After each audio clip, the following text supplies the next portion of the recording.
What's up, everybody? Welcome to episode 4 of the Slip and Weave podcast. I'm Dakota. This week, I'm going to be talking about a card from last weekend that included Jorge Linares and Ryan Garcia in separate bouts with the idea of them being matched against each other at some point. And I'll also be doing a breakdown of the fight next weekend, February 29th, against Mikey, Garcia, and Jessie, Vargas. Let's get right into it.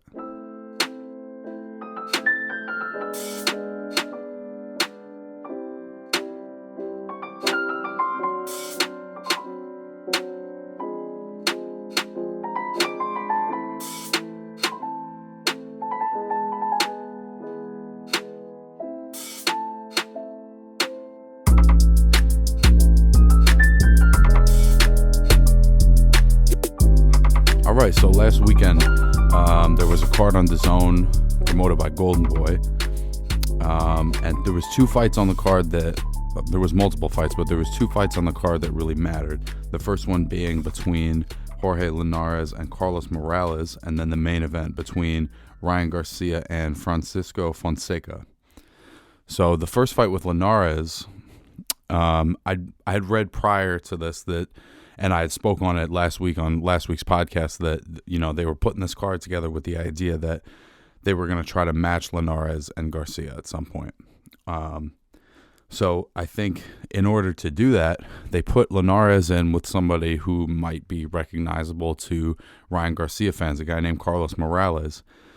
Morales gave Ryan Garcia some real problems. And I had seen that fight a little before this card. And one of the things that I noticed was that the whole fight, it kind of felt like Ryan Garcia was sort of keeping his hands in his pocket, that Morales' timing was throwing him off. So I was interested to see how somebody with the experience of Jorge Linares was going to handle Carlos Morales and his awkward timing and his pace. So the first couple of rounds, I hadn't seen Linares in a little bit. He's had one fight since the knockout loss to Pablo Cano, and so I was wondering, you know, how he was gonna react to punches and how he was just gonna react generally. You know, the first maybe round and a half, you could tell he was starting a little slow. He was feeling it out. He took a couple shots and he reacted to them well. I think he was getting a gauge on Morales' power. And then, like, maybe halfway through the second round, he started to take over and really hit this guy with some hard shots, and wound up pretty much knocking him out cold in the fourth round. And it was a very impressive performance. Linares is one of my personal favorite fighters to watch. He has a really good sense of offensive timing and a really nice punch variety. When he starts putting combinations together, there's really not that many guys in the game right now that do it as fluidly as Jorge Linares. Always been a pleasure to watch. And I think in this fight, what he proved is that at lightweight, for one, he's still very much a puncher at lightweight. Not so sure about up at 140, but at 135, Jorge Linares' power is the real deal, and he's got the speed to land it, even against the best. You know, we saw him and Lomachenko. He was able to put Lomachenko down with that right hand because he has the speed and timing to land it. Elite level speed and timing. Elite level skills, period. This is a guy with elite level skills. It's very rare that you see somebody with this combination of hand speed, foot speed, combination punching, timing, and power. It's really the full package. And his record right now, he's a veteran, and his record is 47-5 with 29 knockouts. So it's been a sustained level of excellence. Where Linares has run into some problems is he's a little chinny. I talked about this last week as well. You know, he's shown questionable punch resistance in the past, and all of his losses, when he's lost, have come by stoppage. The fight he had a few years ago with Antonio DeMarco comes to mind specifically because it felt like he was kind of dominating that fight, and then out of nowhere his face kind of fell apart and there was multiple cuts that opened up and the fight wound up getting stopped. He just seemed to be overwhelmed by the pace of the fight. DeMarco coming on, later on, And you could just see, that DeMarco was so durable and tough that he clearly was not wilting in the combat the same way that Linares was in that fight. And sometimes with guys at a certain level, you have to wonder how long Linares hangs in. That being said, though, a lot of times when he's lost, it's been against more kind of rugged guys where their technique is less clean, and they're doing something that's awkward or not standard, or they're rushing him, which is not necessarily Ryan Garcia's style. Ryan Garcia is a very clean-cut fighter as well, which is a good transition into the next fight. Ryan Garcia fought a guy named Francisco Fonseca, who you may remember from watching Gervonta Davis stop him in the 8th round. Ryan Garcia got it done in the 1st round, and people can talk a lot about, oh, he's a pretty boy, he's a social media influencer or whatever, but the kid can straight up box. His punching power is the real deal. It's apparent that he has enough of that whipping power that he can put guys to sleep with one shot at any time. So, particularly at lightweight, I'm sure he's a guy that's going to move up over time, just like De La Hoya, just like Canelo. But the power is the real deal. The speed is the real deal. What I really want to be able to see from him is if he fights somebody who's a real one and who can provide him with a real challenge, can he think his way through some of those longer stretches of uncertainty?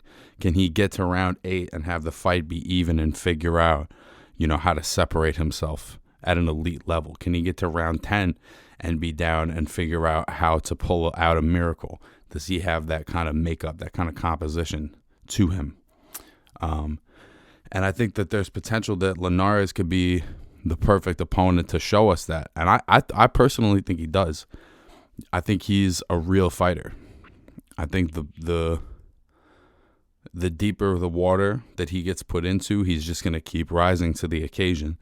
And I don't know if right at this moment he's would be the favorite against Linares, but I think that fighting somebody at that level right now is a good learning lesson for him, because he's going to have a long career. So I feel like it's almost better to get a gauge on where he's at now so you know how to move him.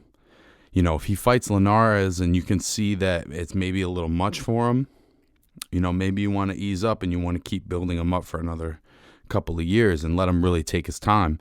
But if he walks right through a Linares, he's ready for a big-time fight. No doubt about it. So, but just based on how dominant Garcia was over Fonseca and how dominant Linares was over Morales, I would have to think that they're going to follow through with that and match these two guys and put that fight together. And I'll be looking forward to it. I hope they do. I think Sergio Mora on the commentary crew said at one point during the broadcast, Ryan Garcia is what Jorge Linares used to be. He said something to that effect. That's not word for word, but what he said. But he was basically saying that at one point, people were looking at Jorge Linares in a similar way as they're looking at Mikey Garcia. Like a young, flashy, good-looking guy that's got all of the pieces athletically and looks like the real deal as a fighter. So, and the thing about Linares is he's had a great career and he's a great fighter. But I don't want to say he's underperformed or underachieved, because he has achieved a lot. But there are certain fights in his career, certain losses, where he's lost to guys where on paper the skills don't match up because his resistance or his punch resistance and his ability to take punishment at a high volume and rebound from it has not always been at an elite level. And it's hard to know about those things if you aren't fighting elite level guys. We're going to find that out about Ryan Garcia as he moves up.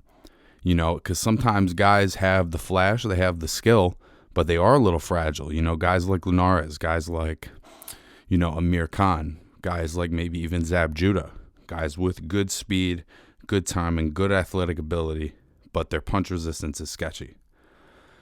We don't really know that about Ryan yet, and I'm looking forward to finding out. And I think Linares is the guy. It'll be a good match of speed. I'm looking forward to seeing how he reacts to Linares' ability to adjust and react to him. Finally fighting somebody that can, play the same level of chess match, that can hang with him mentally, with his IQ. Linares has a great boxing IQ. So it's not like he's just going to come out and walk straight to Ryan and he's going to make his chin readily available to him. All those little check left hooks he gets, on some lower level guys, those punches are not going to be available against Linares. So how does he open Linares up and create that offense for himself? So hopefully they get that matchup going sooner than later, and we don't have to wait too long for it. The lightweight division right now is a very, very exciting one.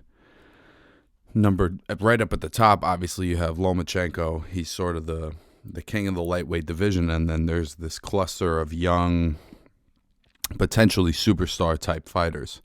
Devin Haney, Ryan Garcia, Gervonta Davis, Teofimo Lopez. That's pretty much the 5 best lightweights in the world. Lomachenko, Garcia, Haney, Davis, and Lopez.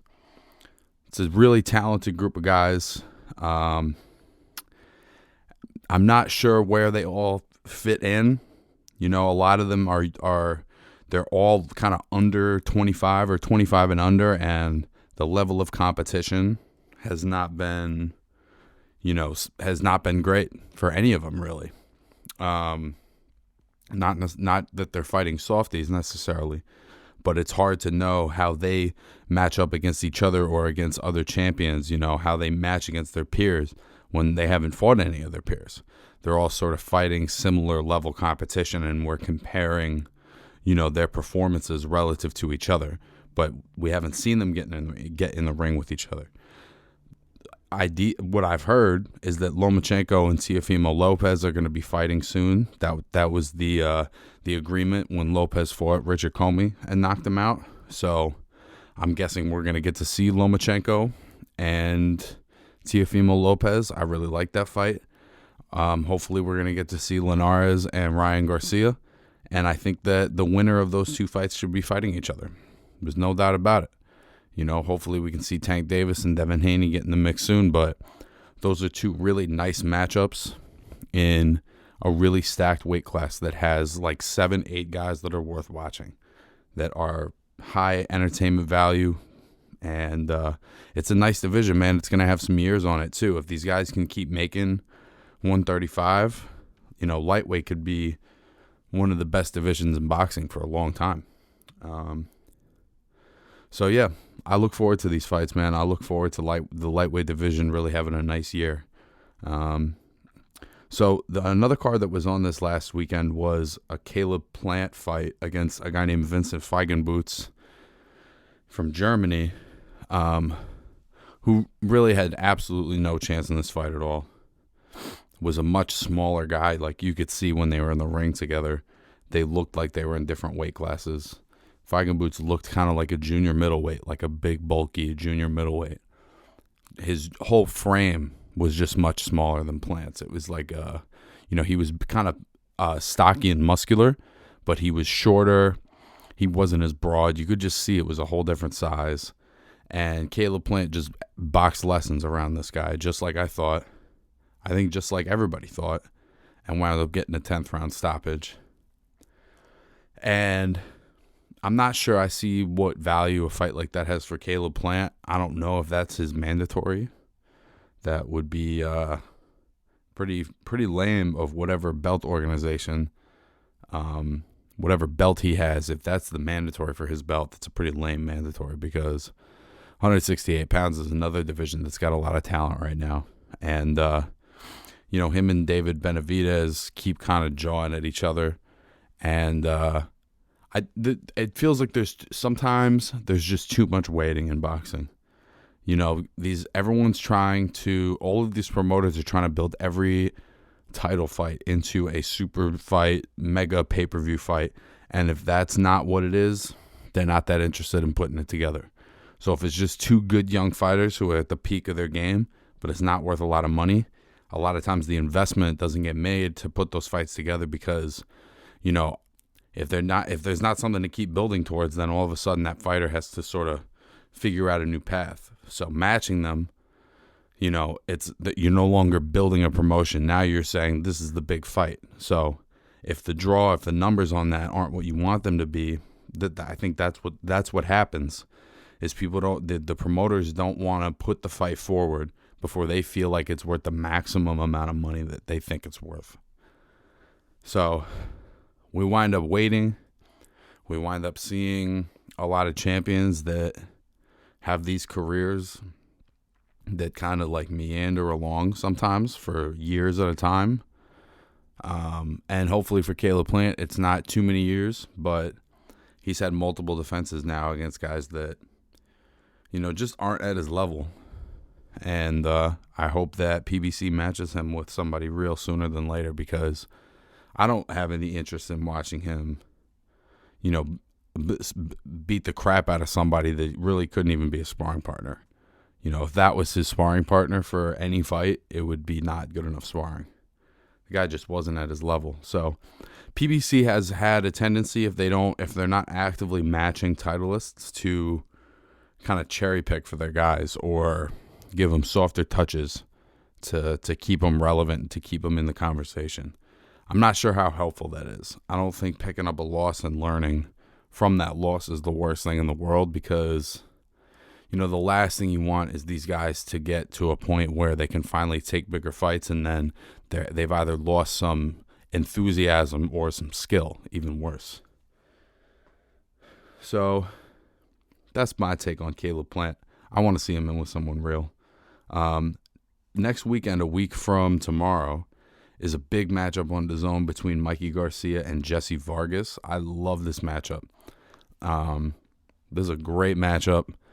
We haven't gotten to see Mikey Garcia since the loss to Errol Spence, but anybody who's seen Mikey knows how just technically sound and fundamentally sound this guy is. Mikey's a guy with not a lot of holes in his game, and he's very much a come-forward, front-foot fighter. He's a great body puncher. He's had great power at lightweight and at junior lightweight, but this fight's going to be at welterweight, where Jessie Vargas has fought basically his whole career, and in fact has moved up to junior middleweight multiple times now. So it'll actually be interesting the other way around to see how, if Jessie has to struggle to make welterweight, and Mikey's really pushing it to be big enough to be a welterweight, how they meet in the middle and how their skills mix. I think they're at a similar point in their careers as far as they're a similar age. And I think they're both trying to get a sense of their direction now, because they're both really good fighters, but Mikey's first loss was in his last fight against arguably the best welterweight in the world. And Jessie Vargas has had some wins recently, but when he's fought his best competition, he's either lost or had a draw. You look at, I would say, his three best opponents. Tim Bradley was a decision loss. Pacquiao was a decision loss. And Adrian Broner was a draw. Nothing wrong with any of those, but I think he's looking for that fight against an elite level guy that he can win, and that kind of puts him over the edge to above, top 10 contender, that he's sort of next for a title fight. And beating Mikey Garcia definitely puts him in line to be next for something big. But I think that stylistically, this has the potential to be a very entertaining, in-the-pocket fight with a lot of action. I know that they're both pretty responsible defensively, particularly Mikey. But I think Mikey really feels like he's got something to prove to himself, to us. I think he wants to show that he can be a top guy at welterweight for whatever reason. That seems to be important to him. So what I would hope is that, he's going to be a little more active than he was against Errol Spence, and he's going to be a little more comfortable at this weight now. It's not going to be new. It's not going to be him adjusting to, this guy's power, or, because there are differences when you go from 140 to 147. The guys just hit harder. They can take punches a little harder. They're cutting from a higher weight to get down to that, so they're naturally much bigger. So I'm hoping that, Mikey's a little more adjusted to the weight. And ultimately, I think, if all of the skills and the power translate, that Mikey Garcia is just a level or two up from Jessie Vargas. And I'll use Broner sort of as a metric, though that doesn't always work. Him and Vargas got a draw, whereas Mikey pretty much won every round against Broner. Styles do make fights, but Vargas and Mikey sort of fought them with a similar style, right? They both came forward, and Broner sort of sat along the ropes with that little fake shoulder roll he does. And Mikey was just much, much more effective. So ultimately, I think that Mikey's going to win the decision, and I think he should win it wide. I think he should win a pretty dominant decision, 8-4, 9-3. But I think that Jessie Vargas is a live underdog. He's a terrific opponent. I've always enjoyed watching him, but he's never had the punching power to separate himself in some of these fights. Whereas, at 140 and 135, Mikey's always had the power to hurt guys. So I think ultimately Mikey's going to win a decision. I think we're going to see a great, entertaining fight. It's, two Mexican warriors. The Garcia family is famous in the sport of boxing. So that should be a treat. It could be a Barrera Morales type of occasion. So definitely check that out, you guys. Once again, this has been episode 4 of the Slip and Weave podcast. My name is Dakota. Thanks so much for listening again, and I've appreciated all the support and feedback, and I'll see you next week. Thanks a lot, guys.